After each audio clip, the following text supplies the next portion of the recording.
Yo, what is up, you guys? It is Twinless Twin, and today we are back with more blue, black, blink, splashing white for Felia, and splashing white for some very strong sideboard cards. I've made some edits to this list. I think the list is very strong. The one thing that I was consistently feeling was that Overlord of the Balemerc was not enabled enough in this deck with just the 4 Felia. So I decided to make some changes, bring back the Flicker Wisps, and I'm hoping that that is going to be the change we need to take this deck to the next level. This deck is extremely strong. You're using engines like Psychic Frog, Quantum Riddler, and Overlord of the Balemerc, along with these 8 free counterspells to kind of tempo people out of the game and bury them in card advantage. And it's been doing really well for me. I 5-0'd my first league. If you didn't watch that video, you can check the trophy match. I uploaded that here below, and the comments were asking for full league's gameplay. So that's what we've got for you here today. A quick peek. Here is the sideboard. White Orchid Phantoms, great for Tron, great for Amulet. Clarion Conqueror, an absolute hoser for Affinity and Belcher. Wrath the Skies to crush Affinity and Energy. Consign to Memory for Eldrazi. Teferi is a nice all-around card in a lot of matchups. Emperor Bones, very macabre. Lavinia. So I'm feeling great about this deck, and let's go ahead and get into that first game. So we win the die roll here, and look at this. This hand is quite nice, I would say. We aren't going to have much early interaction ourselves, but we do have a very proactive hand here. I think just starting off this game, what we need to do is, first off, evaluate, are they an interactive deck? Because if they're playing interaction, we probably want to go for Overlord turn 2, Flicker Wisp turn 3. If they're not playing interaction, we probably want to go for, Felia turn 2, Overlord turn 3, because it sets up potential where we might also be able to blink an Overlord turn 4. So I think that's really what it comes down to here is do we think they're going to be able to answer our failure or not? And right away I can identify they are playing Izzet prowess. I'm a huge fan of this deck right now. They bin Lightning Bolt.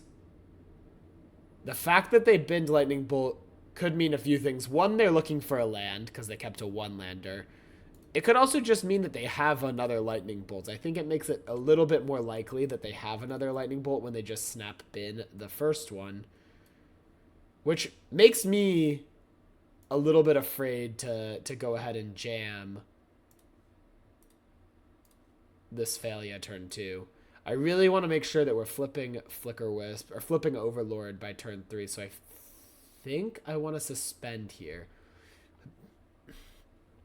Hitting that subtlety makes me all the more interested in suspending. Get the swamp. Will impend. Alright, so we can pick up a subtlety, I think. We don't want to get caught off guard by any slick shots. So our deck does have a little bit of a creature problem, given that we are not playing any solitudes, so we can't permanently answer creatures. The solution to that is subtlety, and kind of trying to tempo them out with a lot of subtleties, which works once you're able to get that Overlord engine going or that Quantum Riddler engine going.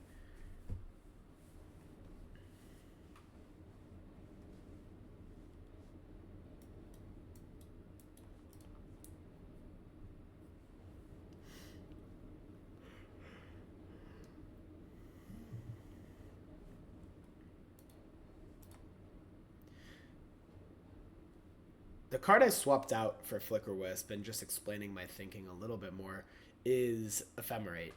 And the reason that I cut Ephemerate is because I don't think Ephemerating a Subtlety is nearly as strong as Ephemerating a Solitude. So already your Ephemerate's becoming less powerful. You can't Ephemerate Overlord, but you can Ephemerate Quantum Riddler.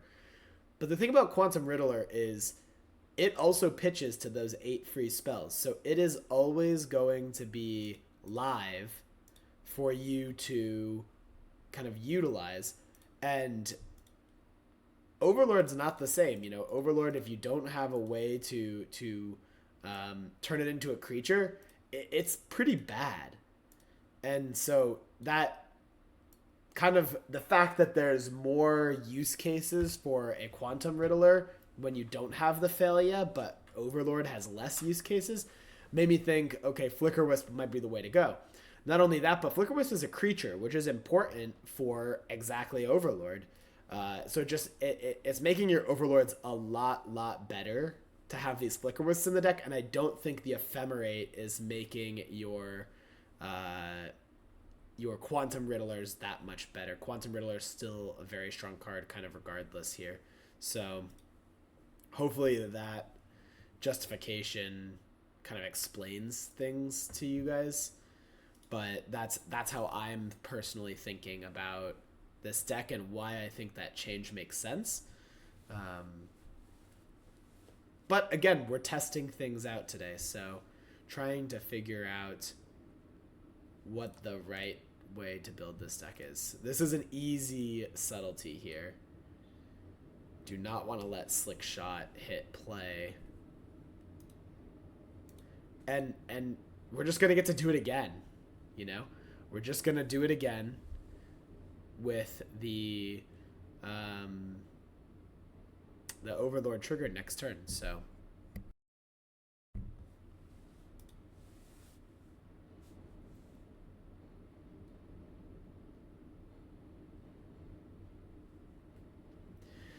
I'd also say Flicker Wisp is another great card that you can failure, which is not ever a thing that...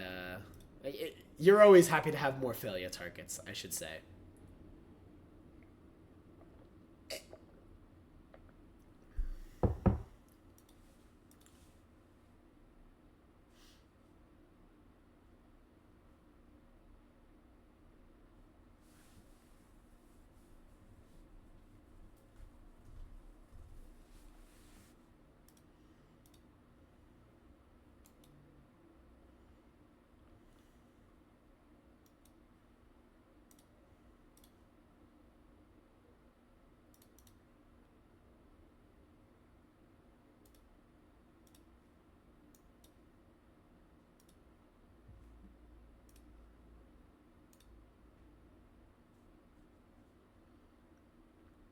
And now here I'm thinking, how do I lose this game when I have this active Flicker Wisp and Overlord?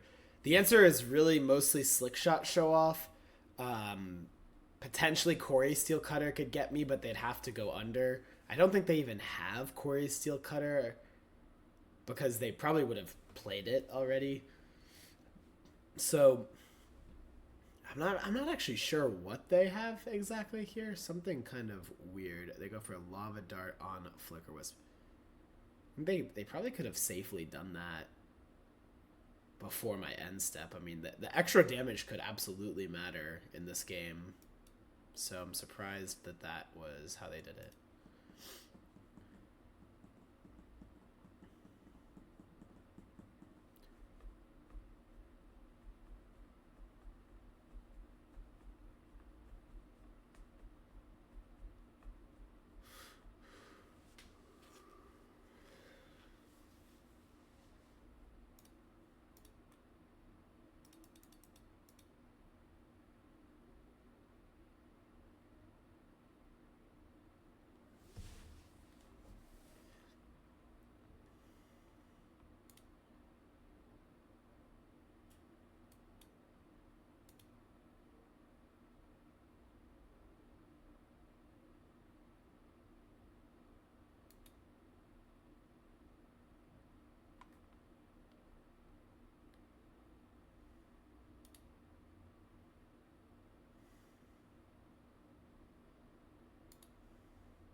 End step, I should have flashed in Failure. I had a momentary lapse of thought there. That was my mistake. Definitely flashing in the Failure would have been good.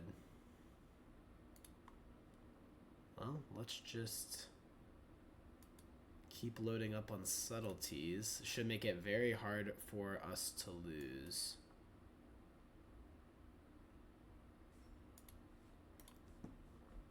Post board, what I really like about the prowess deck, to plug one of my other favorite decks in Modern right now, is they get Unholy Heat. And Unholy Heat is a really well positioned card right now when you're dealing with a lot of Quantum Riddler decks. It's one of the only 1 mana answers that cleanly answers Quantum Riddler, and might be the only 1 mana answer that cleanly answers Quantum Riddler. And not only that, but it also still has a lot of relevance in the early game versus a deck like Energy, where you can pick off any of their small creatures. So really, really strong card right now. I think if you're playing Prowess, you should be strongly considering main decking Unholy Heats. Maybe not the full 4, but at least a couple of them, because they can add a lot of value. If you're playing a stock Prowess list, this Overlord of the Baelmerk is going to be a big problem for you. I could hardcast Hydroelectric Specimen here.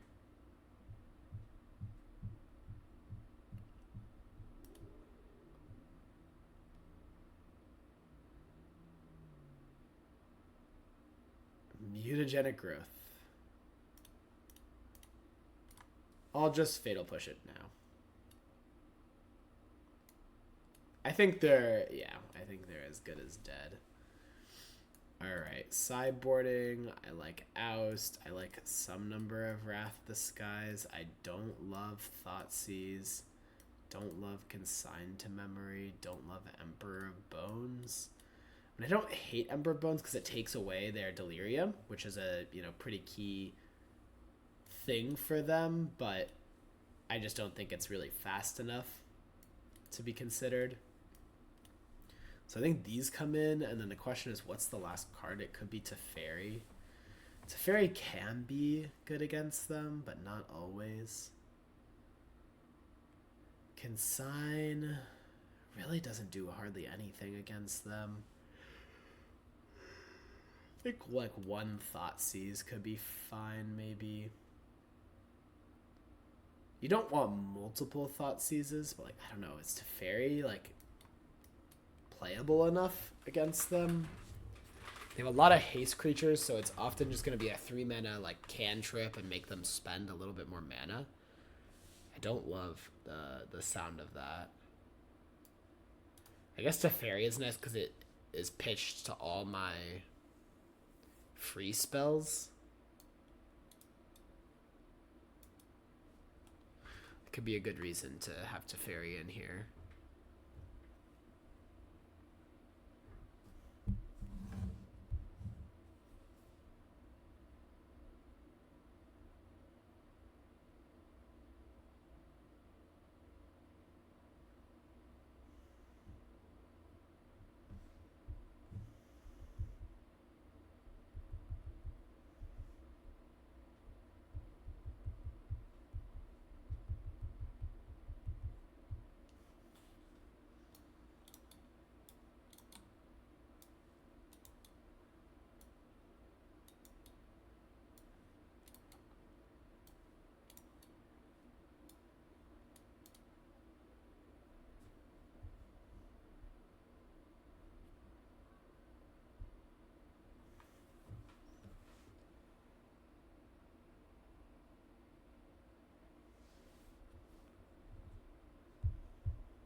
How do we feel about a hand that has failures, but nothing to blink and no way to interact with their... Ooh, that's crazy. I didn't mean to do that.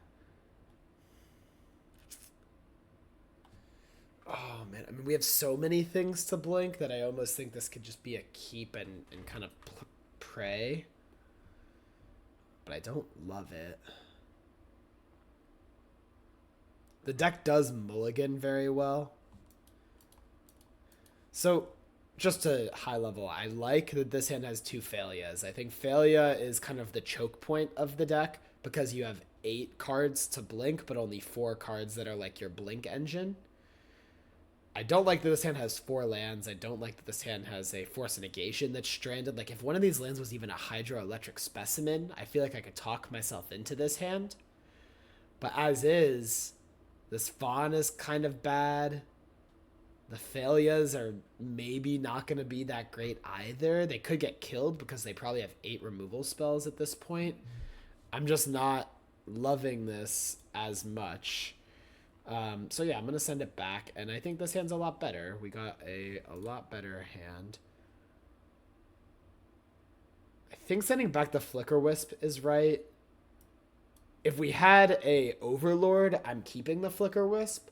But because it's Quantum Riddler, that doesn't really play that well with Flicker Wisp. At a certain point, you just want to hard cast.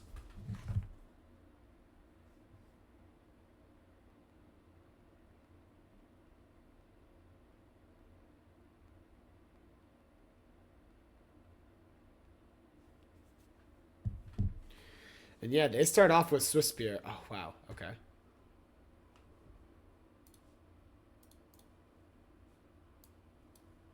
I think we still have no choice but to start with a Thoughtseize. I mean, you hate to do this to yourself against the aggro deck, but you kind of have no choice.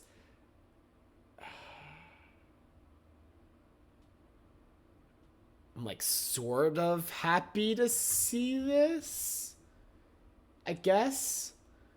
Taking the iteration leaves them with not very much gas, and so this Swift Spear is going to be awkward.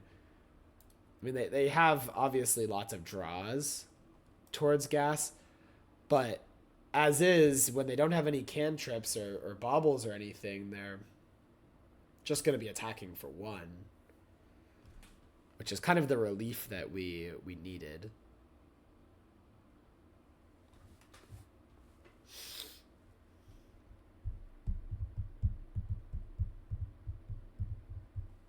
Okay, they drew Slick Shot for turn.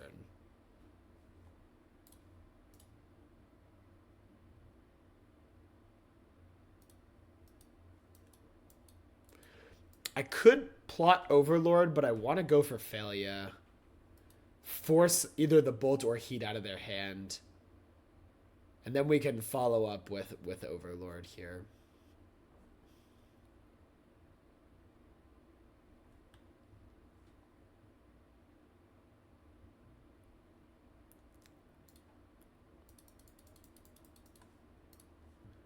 So we know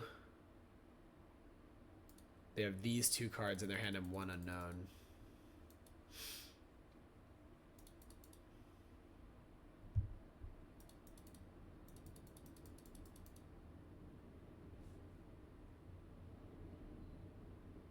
All right, they go for Bolt Face. I mean, it's a pretty good bolt. It deals 6 damage, not 3, so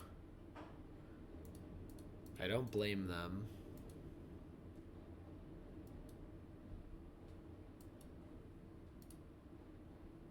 We're down to 7. I think we're just going to die here. We actually didn't give ourselves outs to Wrath Disguise either, really, because I guess next turn we can get down the Meticulous Archive. Try to give us that out.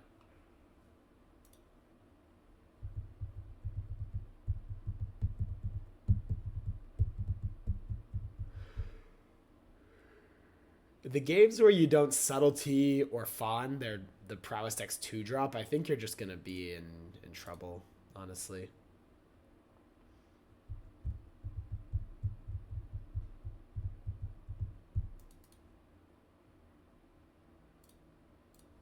Okay, we drew Wrath the Skies.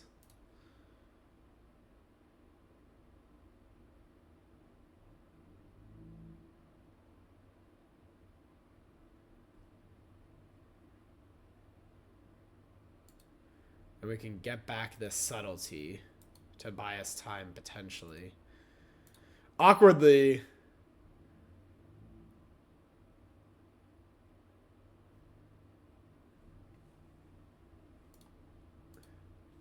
we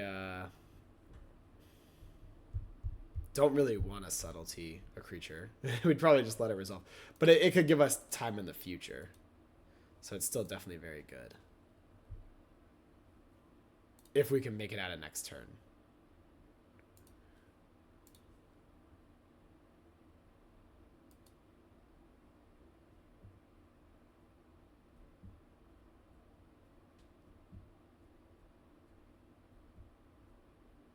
I'm going to put that in the graveyard. Ideally, I guess we'd like a fetch land. We're dead to a lot here.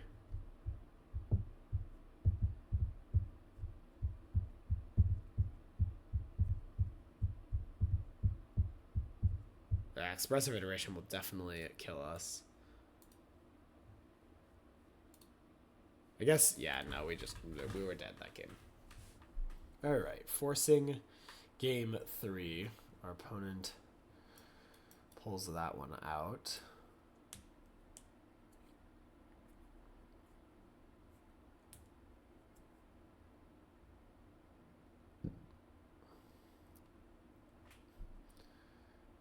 I did very wisely cut an oust from the sideboard, and it was probably for exactly the prowess matchup among some others, so that's on me, but...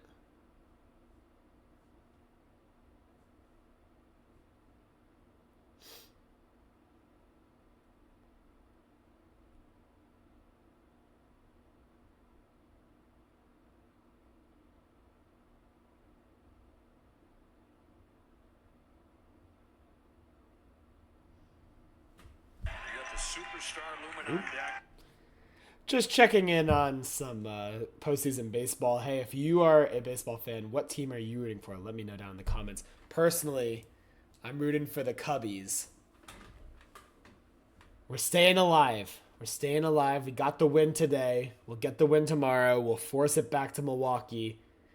And then we'll knock them out in front of their entire home field fans. I just gotta believe. I gotta believe in it. So ideally here we fetch the white-black Surveil or Godless Shrine. Then we play Frog, and then we have Wrath the Skies off of a basic plains as well.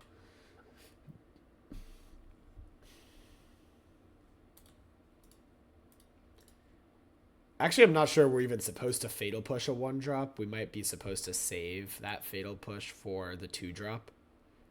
We can Wrath the Skies them later.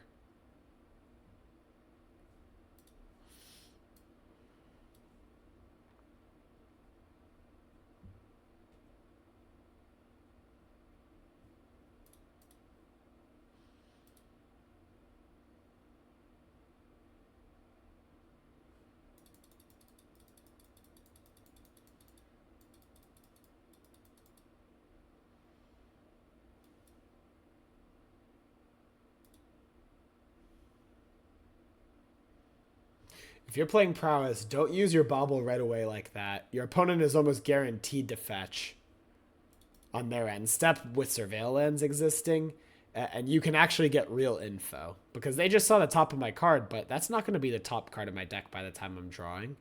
I'm going to fetch a Surveil. Yeah, I'm letting this Swift Spear stick around. Even like DRC I might remove because I would want to try to deny them Delirium.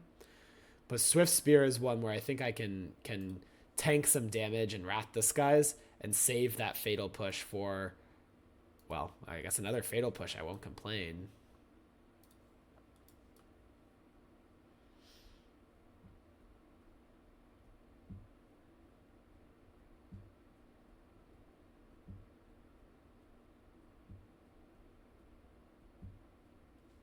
All right, let's get down the frog. It does mean we're effectively shields down here. But I think we need the frog in play to start to actually get a game-winning advantage going. Without the frog in play, we can remove their stuff and tread water, but their deck actually can grind pretty well with expressive iteration, as well as just a relatively low land count, meaning they're going to draw more spells than us on an average draw step.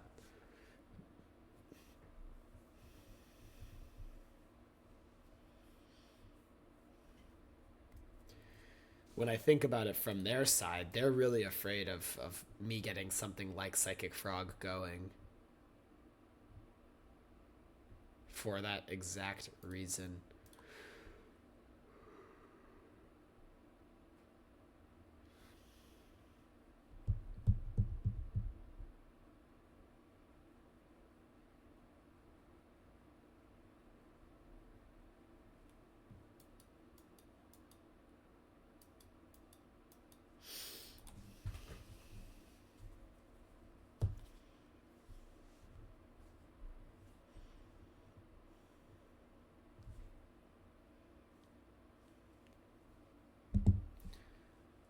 Bolting our frog.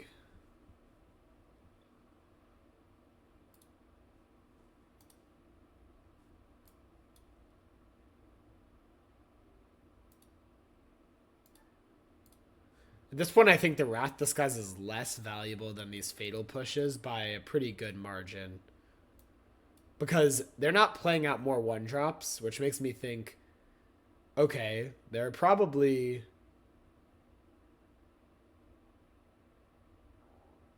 They're probably not actually having any more 1-drops. Their intention is probably like double bolt this or something. So another bolt, but if I just discard... Right now I have this first bolt covered with once this trigger resolves.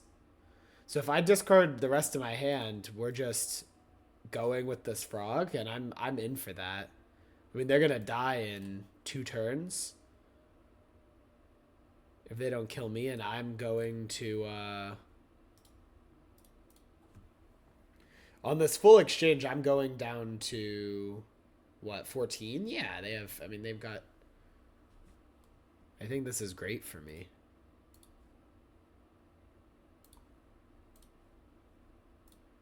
I do need to discard the subtlety, I believe. Because then I do 7 down to 9, and then I can do 9 down to 0. Yep.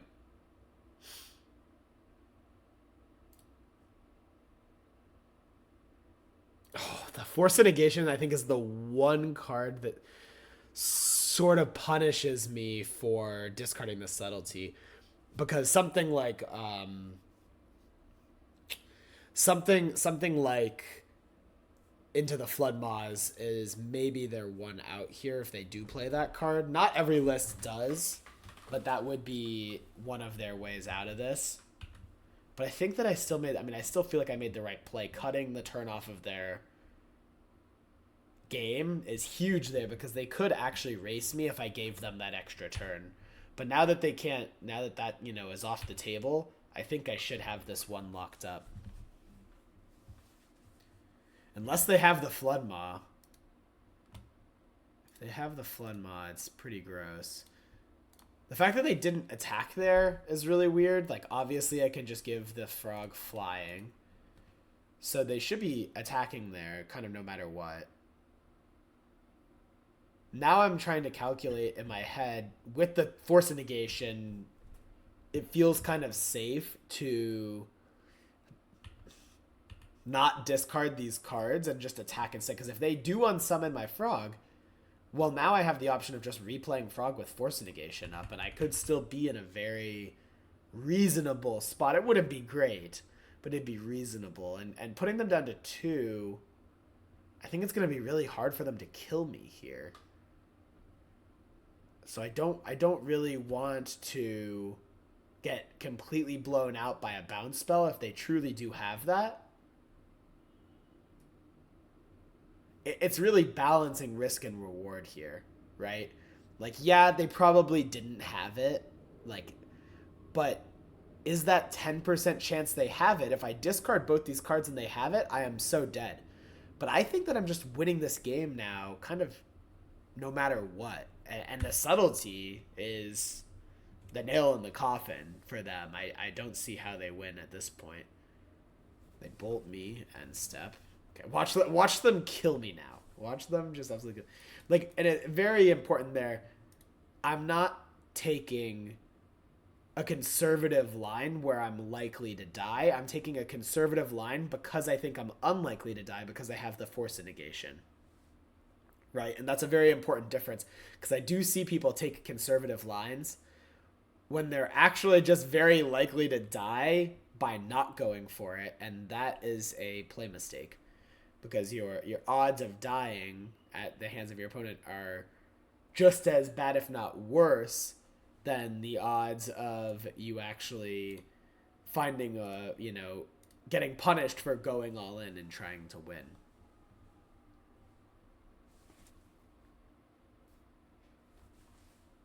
All right, GG's. So we pick up that first match.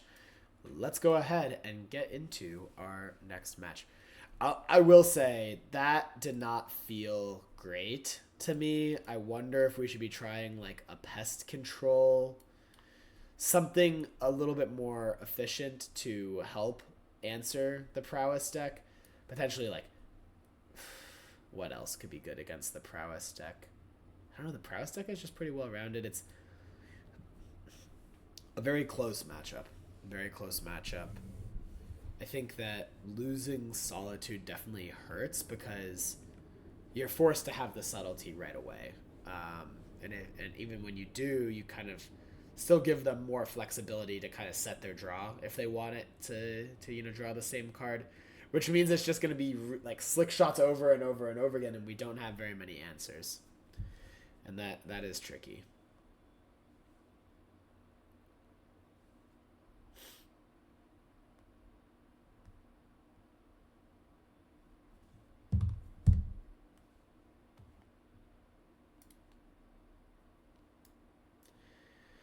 Alright, so they reveal Kahira, telling me this is a control deck, and when I see Kahira, I am like in paradise to see these Overlords. Overlord is one of the best cards against these kind of control mid-rangey decks, and so I'm feeling good about my hand here, even though it might traditionally not look like it could be the greatest versus some decks, is what I would say.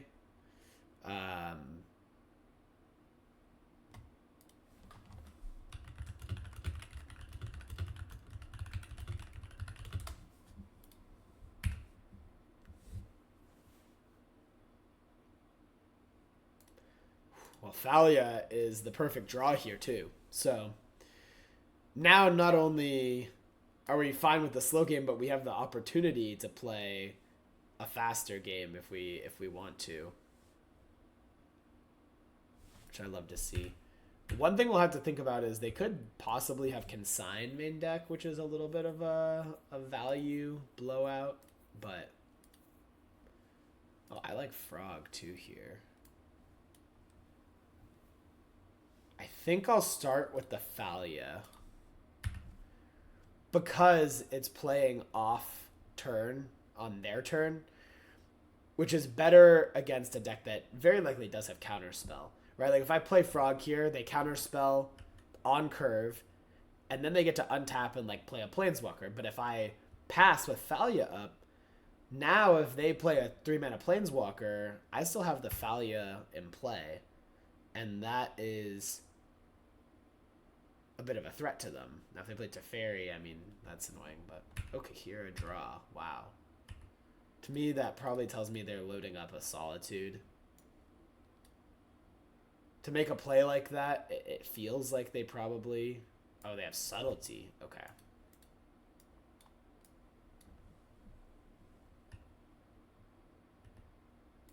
That's fine.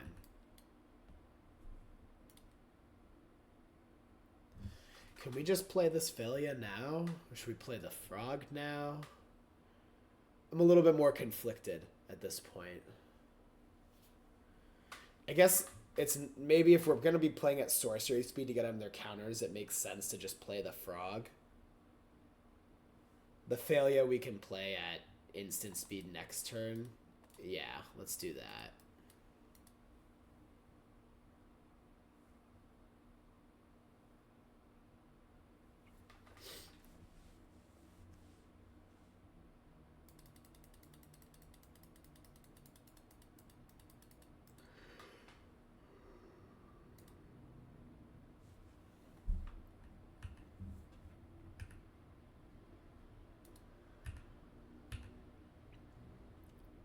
Consign to Memory, not a bad draw either. Could let us... Yeah, I guess it lets us protect our frog here. We could replicate the Consign to try to protect ourselves from Counterspell. Or we could offer that 1-for-1 knowing that we also have the Thalia still to get value. I think that the Thalia is going to be more... Oh, wait. Hold on a second. They stacked their triggers wrong.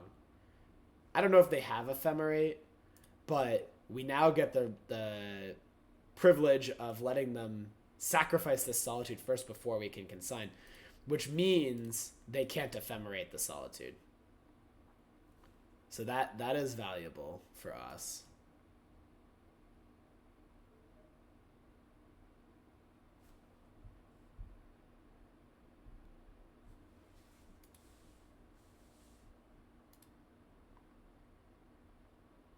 All right, and we draw a land. We don't actually have a reason to use this, shock this land right now, but I also don't think that our life total is going to really come into play very much here. So I'm willing to kind of take that risk there. Okay, so they know about the Thalia. They haven't played a land. Okay, so I do want to kind of play around Prismatic Ending. I was trying to think if now would be an appropriate time to play Thalia to play around Subtlety. But Subtlety kind of can get us either way to an extent. Well, no, not really. No, if we, playing the Thalia now would play around Subtlety because we have, like, Quantum Riddler and Overlord next turn. However, they also could just, like, have Prismatic Ending. And so you'd be playing around one thing but playing into another, which seems kind of not super valuable.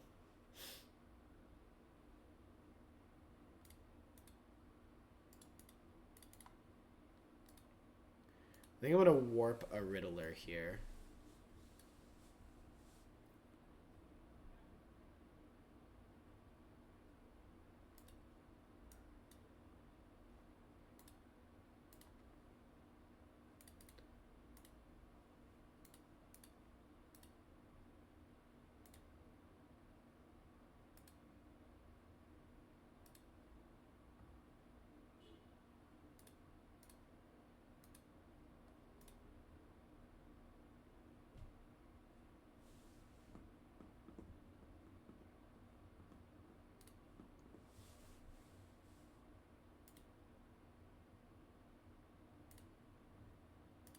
Alright, I'll take another Thalia, just in case I get Supreme Verdicted.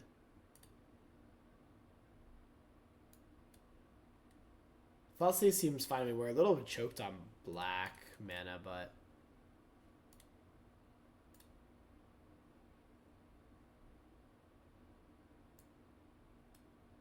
So they did have the Consign there. It's fine, honestly. It's a 1-for-1. We still drew a card off the Riddler. That's not that big of a blowout. I mean, obviously we'd have preferred the Riddler comes back, but we don't have to be that worried about it.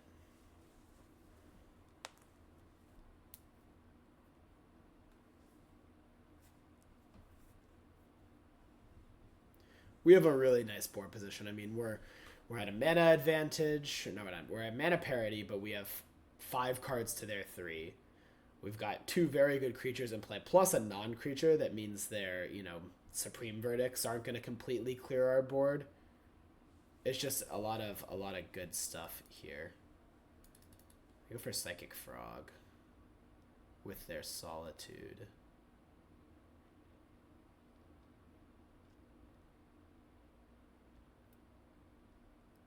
If we had double black, we could go for ditching this Emperor Overlord, I mean. But because we don't have the Overlord, I'm not sure. Or because we don't have double black, I'm not sure if that's worth it.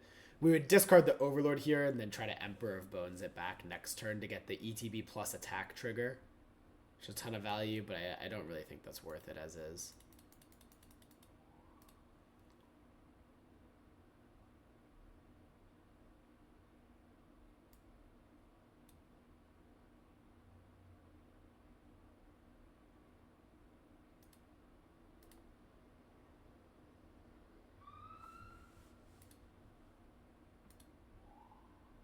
Oh, I should have played this Overlord here. Because you don't want to blink the Overlord that's going to be counting down closer to being a creature, right? You want to blink the one that is dying. Or you want to blink the one that's newer, sorry. Because that's the one that's going to take longer to become a creature. So I should have played the second Overlord. I was thinking it didn't matter and I was trying to conceal information, but it actually did matter. Alright, so they block and trade. I also was thinking of thought seizing them this turn, though, which I still think is not a bad idea. Alright, so if we get this Teferi out of their hands, and then we just Quantum Riddler. I guess let's flash in the Thalia now.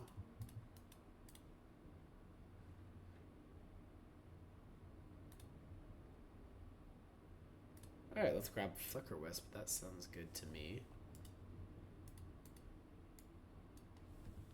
Alright, and we pick up game number 1 against Blue-White Control. So, funny enough, we have Teferi. We also have these Lavinia. This Lavinia that seems pretty good. Emperor Bones seems fine. Consign seems fine. What seems bad? Well, definitely 4 Fatal Push should be coming on out of our deck. Okay, and if we needed to cut one more card, what would it be? That's a tougher question. So Consign is good because they have Solitude and Subtlety, and that's a 1-mana counter to them, effectively. Emperor of Bones might just be the worst card. It seems decent because you can get some nice value with it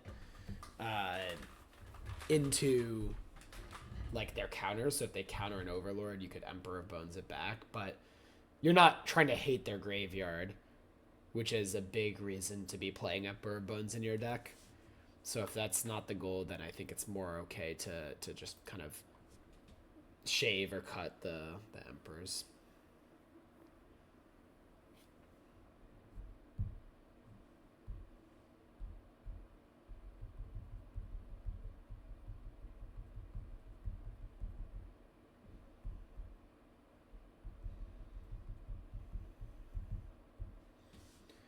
Hey, if you're watching this far, make sure to hit subscribe, like the video, and yeah, please check out the Merc Guides Metafy. That's where we post sideboard guides. We have deep discussions about deck lists, preparing for your next tournament, and a lot more strategy content there. Supporting us there supports the videos here.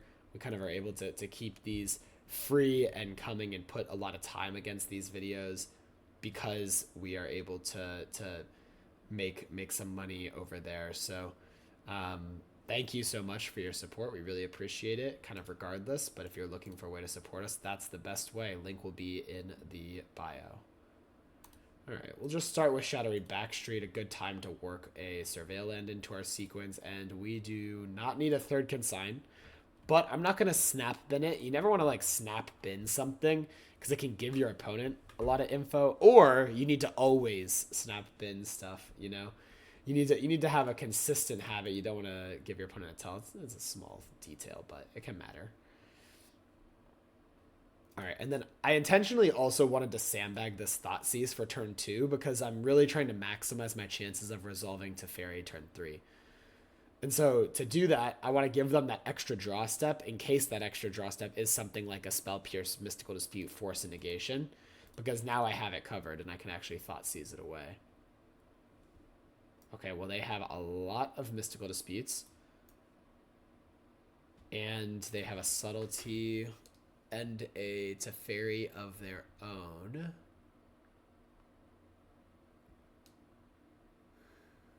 I mean, these mystical disputes are, if we just take the Teferi, we kind of have them in a tough spot where their hand doesn't do very much. To be fair, our hand won't do very much either, but like, that's a win. If neither of our hands do very much, that's a win. We can keep hitting land drops while they have these dead cards. We sort of have the subtlety covered also because we have these consigns, but yeah, I think taking the Teferi there makes the most sense, followed by like taking the subtlety. Because then if they like wanted to jam Teferi, we also get to jam Teferi if we take the subtlety.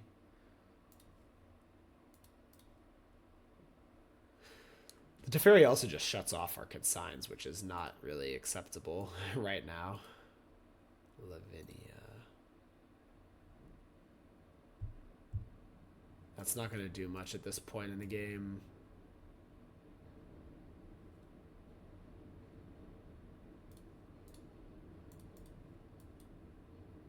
I'm not sure if I actually have any more fetchables, which could be any fetchable blues. I guess I don't really see a world where I would need to double consign, but it's possible.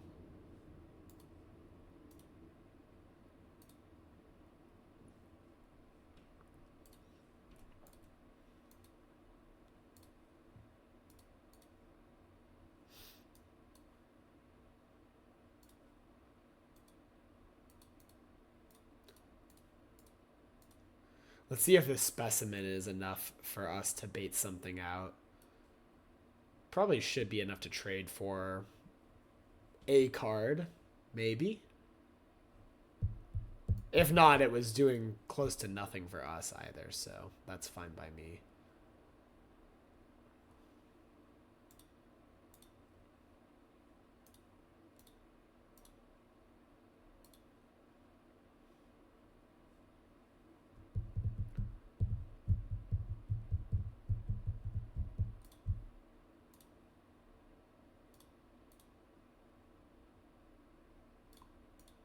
I think playing Teferi with Consign up is the way to go here.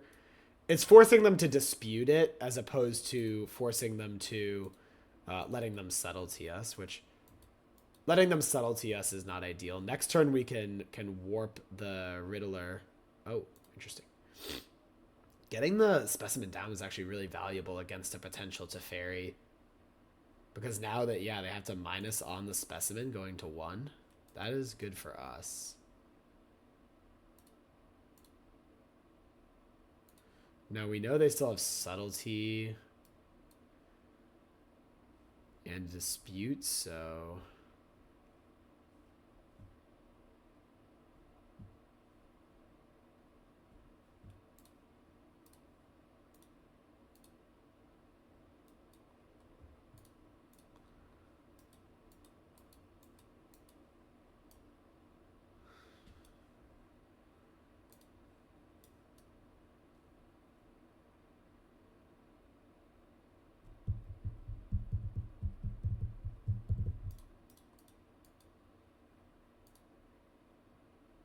I mean, they have the one Stern Scolding that is kind of, I guess it does pitch to subtlety. So getting it out of their hand has some value, but doesn't have much value.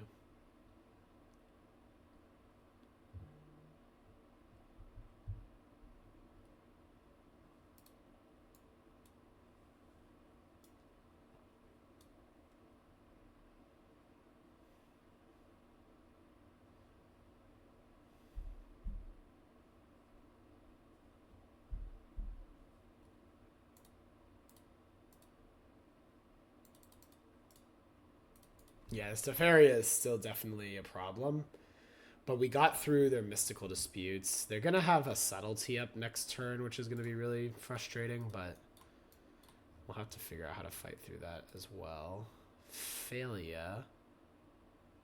Interesting. Interesting.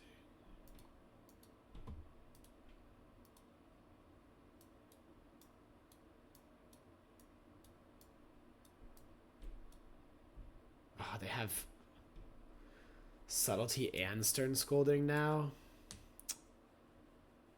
this is tough.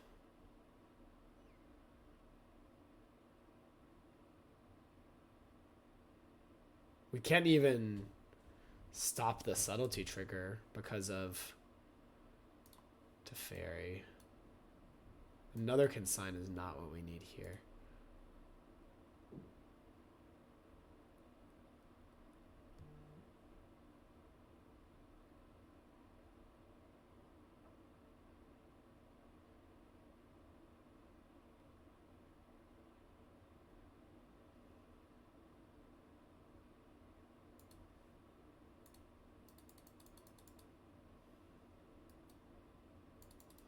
At this point, if they play the subtlety, I think they just kind of like, oh, they have a solitude. I was gonna say I think they have to play the subtlety, so playing anything into it would be bad. But I guess the fact that they didn't subtlety the warped riddler maybe should have told me they actually do have solitude or something else. Very tricky. We're gonna get too far behind here now, I think.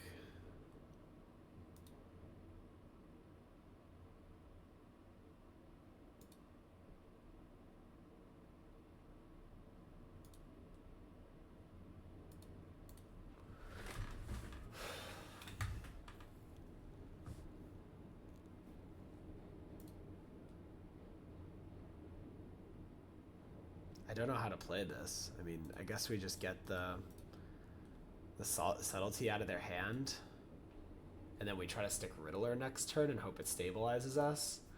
Drawing triple consign against their Teferi is brutal. Bottom this.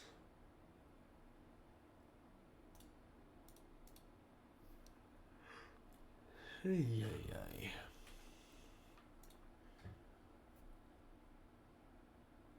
They had the option to draw and play Kahira there, but they didn't. That probably means I'm just dead. If I had to guess. Yeah, another subtlety. Alright, so we fall behind. I think that the play is where we might have our biggest edge in this matchup, though.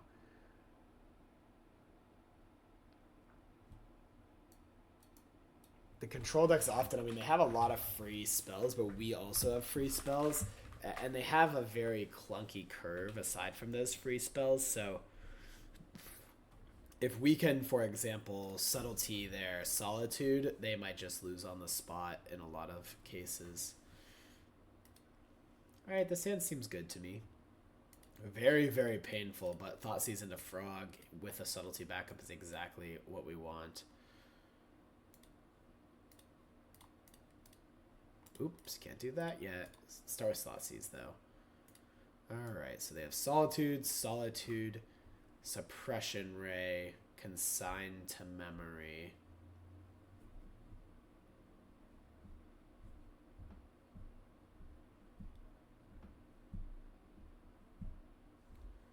So the Consign actually lets them stop our subtlety.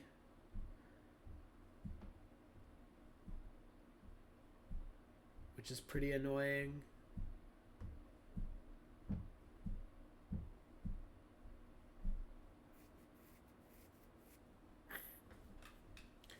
And then we can use our consign to answer their extra solitude. So yeah, I think that we're supposed to just take away the consign there.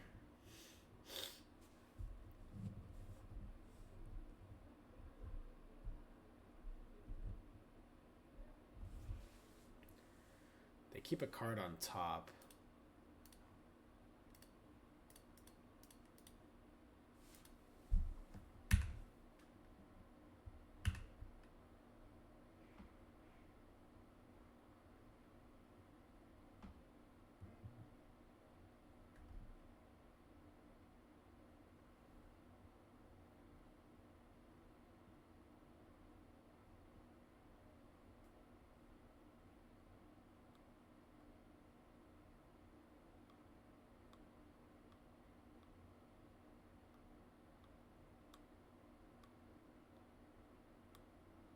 They go for March to play around subtlety, but we actually have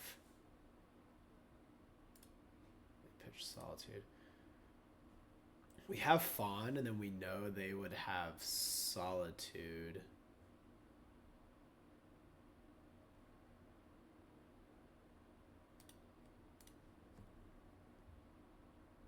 I wish we had one more blue card here.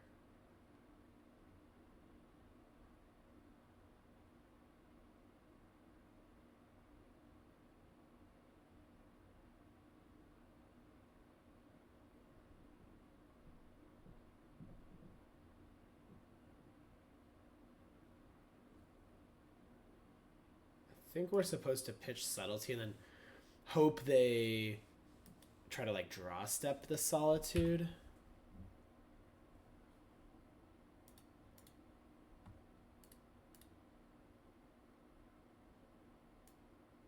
They drew Mystical Dispute and March of Otherworldly Light. That is brutal. They get to keep the Solitude now too. Alright. At least we drew the land, so our Consign is live versus their Solitude, and our Consign is live versus them like trying to Narset. We could like Felia plus partner it with Consign is what I'm trying to say here. I think we know 2 of their last 3 cards are Solitude and Narset.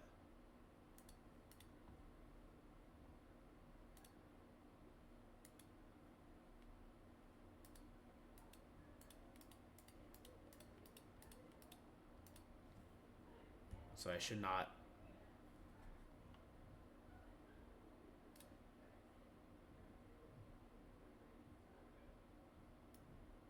I could regret this because they actually, you know, can pressure your life total at some point, but I'm bluffing a potential Subtlety here.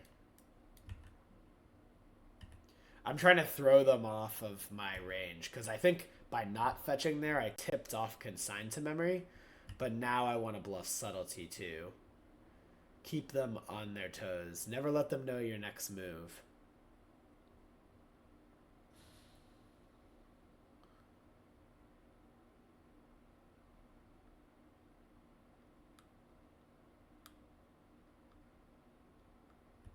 Stock up is a disgusting draw.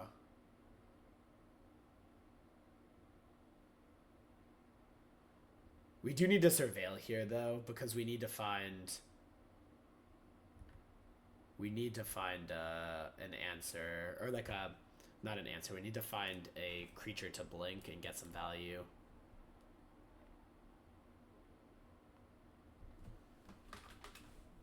And they're thinking, okay, if they have Subtlety, should I be going for a so, okay, perfect. Quantum Riddler is exactly what we wanted. Exactly what we wanted.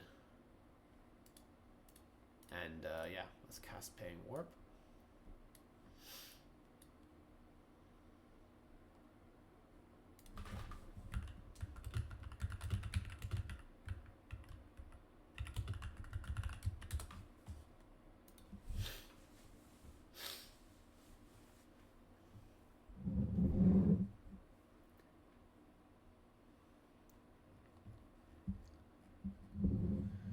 Okay, so they decide to evoke pitching Narset Parter Avails.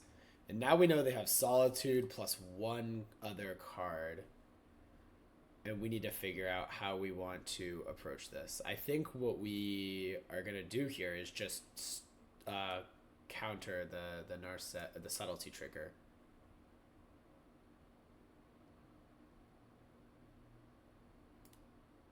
With Replicate.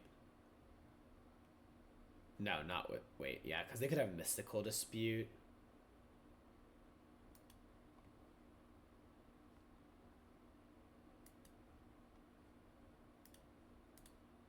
So I think it's good to Replicate. Like, we have 1 copy of Thoughtseize.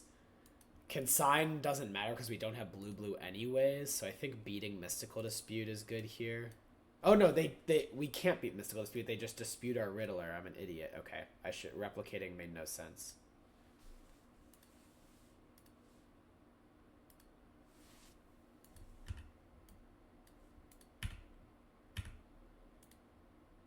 Oh, do they have Consign as their last card? I mean, if they have Consign and then they have Solitude, I think that's fine.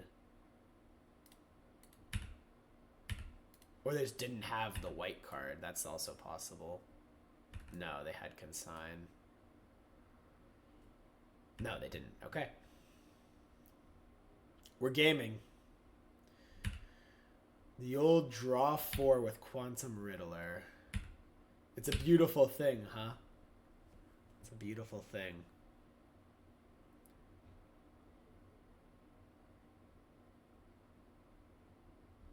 Alright, so they hard cast Solitude here.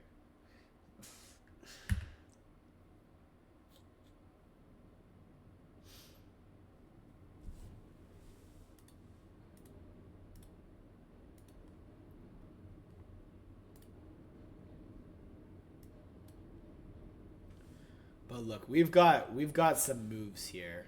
Okay, we've got some moves. I think we'll just get back.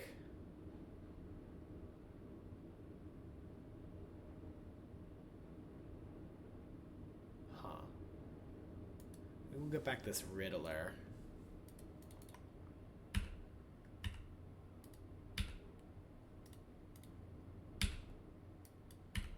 We're offering up the trade because I don't want to overplay into a Supreme Verdict. I think that's like probably their best way back into this game, if I had to guess.